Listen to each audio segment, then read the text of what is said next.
جب آپ کسی غریب کی مدد کرو تب یہ نہ سوچو کہ آپ اس کی مدد کر رہے ہو، بلکہ یہ سوچو کہ وہ غریب آپ کی آخرت سنوارنے میں آپ کی مدد کر رہا ہے۔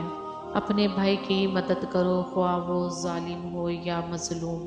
ایک شخص نے عرض کیا، یا رسول اللہ، اگر وہ مظلوم ہو تب تو میں اس کی مدد کروں، لیکن مجھے یہ بتائیں کہ جب وہ ظالم ہو تو میں اس کی مدد کیسے کروں؟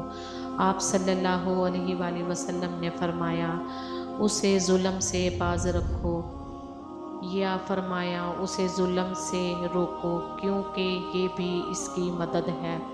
اللہ تعالیٰ کی مدد شامل حال ہو تو ناممکن بھی ممکن بن جاتا ہے۔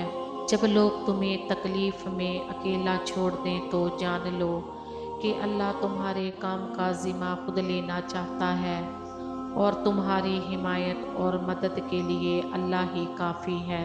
اللہ جب کسی کی مدد کرنا چاہتا ہے تو لامعلوم سے ایسے سبب بنا دیتا ہے کہ نہ ہونا بھی ہونا ہو جاتا ہے۔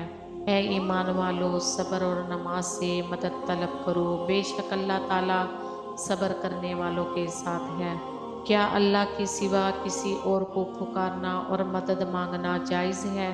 حضرت امام حسین علیہ السلام نے ارشاد فرمایا، جو کسی مومن کے گرف و بے چینی کو دور کرے، خدا اس کی دنیا و آخرت کی بے چینی کو دور کرتا ہے۔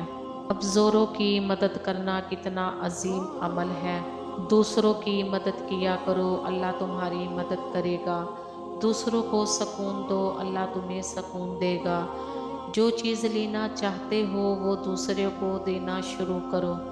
دوسروں کی مدد کیا کرو، اللہ تمہاری مدد کرے گا۔ دوسروں کو سکون دینے والا کبھی بے سکون نہیں رہتا۔ ان لوگوں کی مدد کا ذمہ اللہ نے لیا ہے۔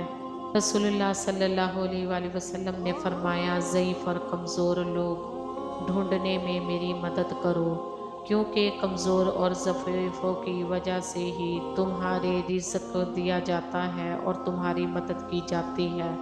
اللہ سے مدد کی دعا۔ حسبی اللہ لا الہ الا هو علیہ توکلت وہو رب العرش العظیم۔ صبر کرنے والوں کے ساتھ کیسے اللہ کی مدد شامل ہوتی ہے۔ زندگی کے ہر موڑ پر جہاں امتحان ہوتے ہیں وہیں اللہ کی مدد بھی موجود ہوتی ہے۔ جب کسی کی مدد کرنے کی نیت کرو تو اللہ پاک گنجائش نکال ہی دیتا ہے۔ جو شخص کسی پریشان حال انسان کی مدد کرے، اللہ تعالیٰ اس کے لیے 73 مغفرتیں لکھے گا، جن میں سے ایک مغفرت تو اس کے تمام کاموں کی اصلاح کرنے کے لیے کافی ہے، اور 72 قیامت کے دن اس کے لیے درجات بن جائیں گے۔ اللہ اگر کسی انسان کو عزت دیتا ہے تو وہ واپس بھی لے سکتا ہے۔